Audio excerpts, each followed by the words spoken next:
present For the Record. Good morning and welcome to For the Record. I'm Dana Fulton.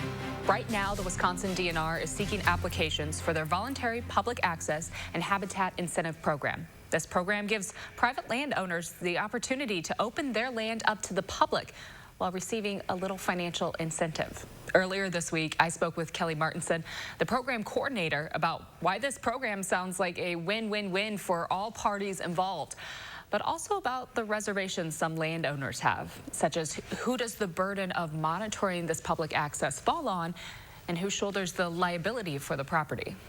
So there's a lot of people who are able to have their own private land for things like hunting, fishing, trapping, wildlife observation, but there are a lot of people in the state who rely on public land in order to continue those traditions, things they've always been doing, things that are really deep in their family.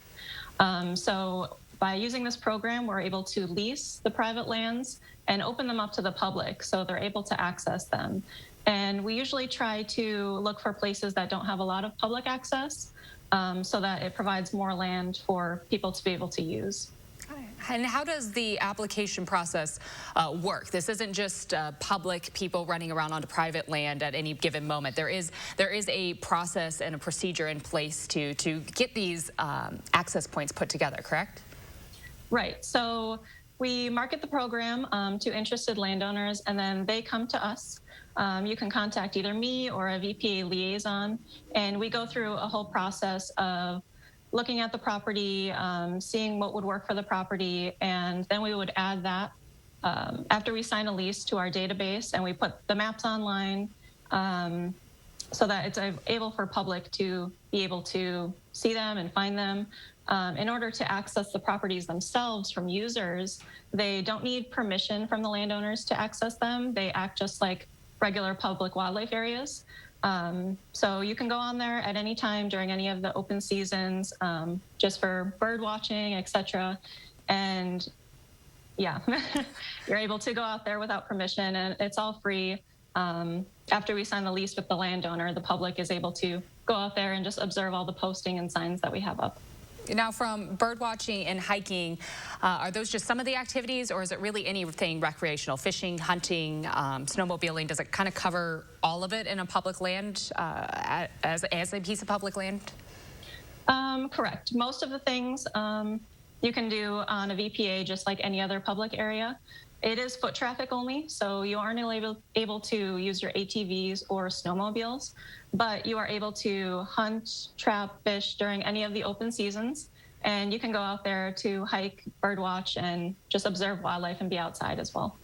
Can you talk a little bit about the ownership here and who is kind of keeping an eye on the property? It is the private landowner's property still, but DNR is leasing it. Is there any oversight there from the private landowner, or is it on DNR to keep an eye on things on the land? Right, that's a good question.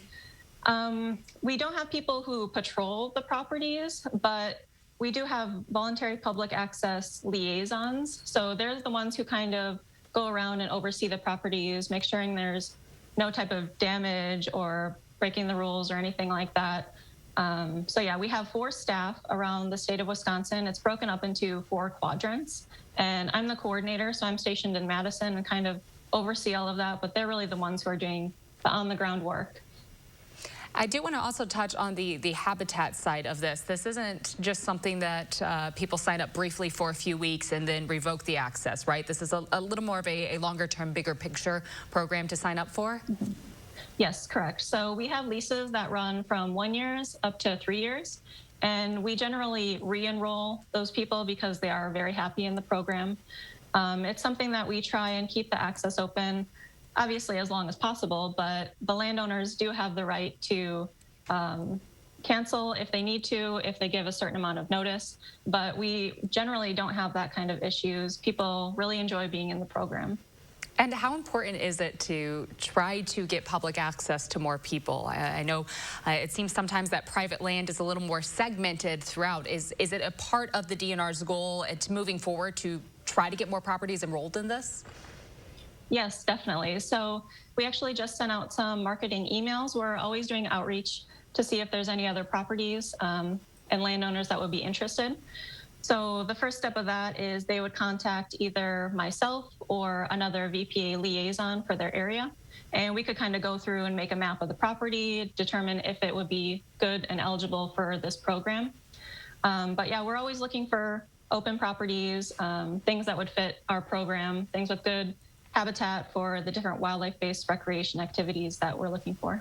And are you covering all of the wildlife, or is it, you had mentioned bird watching, is it really focused on trying to keep track of where birds are, where waterfowl are, or are you also looking into different, turkey areas or deer and whitetail areas? Right, yeah, it's all types of wildlife. All these VPA properties are open during all of the public hunting seasons. So, for example, deer hunting and turkey hunting are very popular traditions in Wisconsin. But yeah, it's not just limited to hunting, trapping, and fishing. Like, you can also do things that don't involve those activities. But yeah, we have them open for all of those seasons. It's not just determined on one specific species, but as far as, the land and doing habitat projects, we try to look at wildlife as a whole. Wonderful. I do want to bounce back quickly to the people who might have reservations to this program about the oversight and perhaps even the parcels of land that are allowed into this program. Can you go into the details? This isn't just somebody renting out a quarter acre in their backyard, correct? There is a land size required, and what is that requirement? Correct, yeah. So we look for properties that are over 40 acres at least.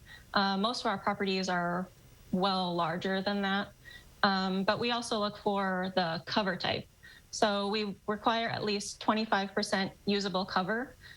So we are able to pay our leases based on cover type. So we pay for agricultural land is a little bit lower than grassland and wetland, which is a little bit lower than forest land. So we're looking for things that have good quality habitat. And when we come back, more on the land access liability through this program. That's right after the break.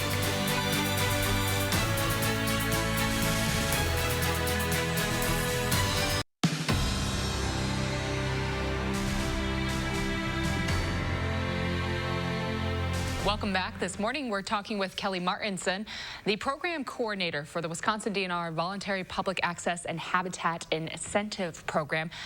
Now we're going to talk a little bit more about the liability for private landowners when they have the public accessing their land. Right. So there is a Wisconsin statute. It's Wisconsin Statute 895.52.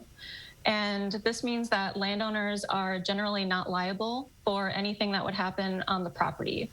So, for example, if someone gets injured on the property, the landowner wouldn't be liable for that. And does that cover the whole scale of activities that could be on the property, as we were just talking about? Again, hiking, bird watching, fishing, hunting. Does that cover really anything that could possibly happen? Yes, it generally covers everything. And that goes for other public areas. So any kind of outdoor recreation, if something were to happen on these public lands, then the landowner is covered.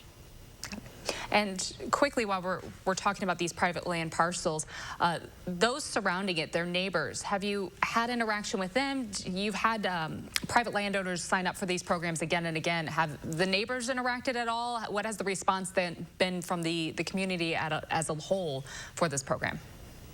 Right. Generally, the responses are really good. It's really a win-win for landowners and users, because the landowners can get financial incentives, and then the users are able to use the property. There have been a couple instances where landowners weren't sure at first, but we generally reach out and talk to them and try to resolve the issue. But as a whole, it's not been an issue before. And these lands, like I said, they tend to be very large-scale acres, so there's room for everyone, and there's generally not problems with the neighbors. For more information on the Voluntary Public Access and Habitat Incentive Program, from the application to the map of the properties involved, visit our website, channel3000.com.